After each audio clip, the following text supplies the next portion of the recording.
So I need to, suppose h of x is that, compute h prime. Okay, so h of x is a quotient. So to compute h prime, I'll need to use the quotient rule. So h prime of x is going to be equal to, so you can do a low, so the bottom function, derivative of the top, minus high, which is the top function, derivative of the bottom, which is 1, over the bottom squared. Then it says to refer to the graph of f above to evaluate h prime of 1. So when I plug in 1 for x there, I get h prime of 1 is equal to 1 times f prime of 1 minus f of 1 times 1 over 1 squared. So I can find the values f prime of 1 and the value f of 1 by looking at the graph. So f prime of 1, I can see the slope of f at 1 is 0, and f of 1 I can see as negative 1. So I'll have 1 times 0 minus negative 1 times 1 over 1. So that gives me 0 plus 1 over 1. So the answer is 1. Number 2, define a of x by that, refer to the graph above. So a of negative 2 is going to be the integral from 0 to negative 2 of f of t dt. Okay, and so if I look at the function here, so from 0 to, it's kind of flipped around, so I'll do negative of the integral from negative 2 to 0, f of t dt. And if I look up here at the function f, if I go from negative 2 to 0, I get this triangle here.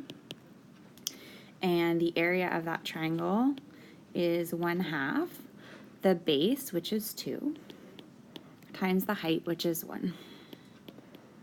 So the area under the curve there is going to be 1.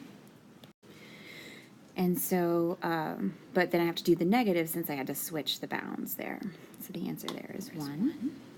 Then a prime of 2. Well, let's spend a minute thinking about what a prime of x is. A prime of x is going to be the derivative with respect to x of the integral from 0 to x of f t dt. Now this is directly from the Fundamental Theorem of Calculus Part 2. And the Fundamental Theorem of Calculus Part 2 says that this is equal to f of x. So a prime of x is equal to f of x. And so a prime of 2 is equal to f of 2. And so I can evaluate f of 2 by looking at my graph. And I see if I go over here to x equal 2 and go up, the y value is 1. So the answer there is 1 as well. And then a double prime of negative 1, that's going to be, if a prime is f, then a double prime is f prime. So this is equal to f prime of negative 1. And if I go over here to negative 1 and I look at the slope there, I can see that if I go up 0.5 and over 1, so the rise is 0.5 and the run is 1, which I could just write that as 0.5 is the answer there. These I'm just computing derivatives, so I want to find the derivative there. Okay, so when I look at this, I see some chain rule stuff going on. I'm going to rewrite my function as y equals cosine of 3x, the whole thing squared, because that's what the cosine squared means. And I think if you write it this way, it's a little easier to see the outside and inside functions. Okay, and so if I take the derivative dy dx, first I'm going to deal with the squared part. So it's going to be 2, all of that stuff to the first, and I'm going to leave the inside alone. Okay, so I've dealt with the squared part, now I'm going to deal with the cosine part, so go in one layer. The derivative of cosine is negative sine, so negative sine of, and I'm going to leave that 3x alone. Okay, and then I'm going to multiply that by the derivative of the inside function, which is just going to be the derivative of 3x, which is 3. And I'm done. And you can leave it just like that. You don't need to do anything. But make sure you put parentheses around this negative sign because you don't want it to look like it's a minus sign subtraction. You need to make sure you can tell that it's multiplication.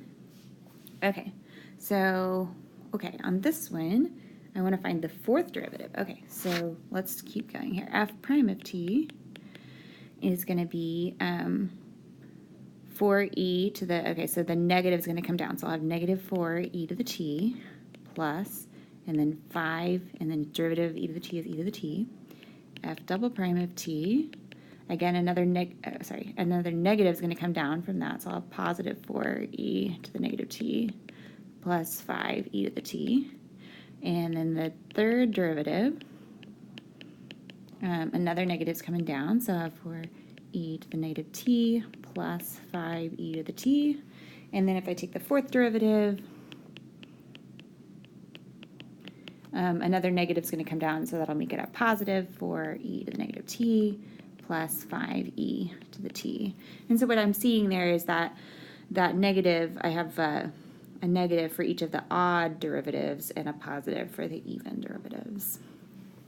Okay, so the next one, I want to find g prime of x. So we'll notice that the structure of this function is that it's a product of two functions. So that means when I take the derivative, I'll need to use the product rule. So g prime of x is going to be the derivative of the first times the second plus the first function times the derivative of the second. Okay, so I want to do here the derivative of natural log x is going to be 1 over x. And then on this one, I'm just going to write the natural log x just like it is. For this other one, I'm going to do the secant x just like it is here. And then the derivative of secant, which is secant x tangent x. Okay. So we can call this guy like f and this guy like h. And so we'll have f prime, f, h prime. So that's how the product rule goes. The next one, I have e to the x to the e, ex. Okay, so the derivative of f with respect to x. The derivative of e to the x is e to the x. The derivative of x to the e, remember that x is just it's just a power rule. So it's going to be ex to the e minus 1. That e is just a constant. We'll treat it like any other number. Plus, and then I'll have e times x. So the e is going to stay put. The derivative of x is 1. So we'll leave it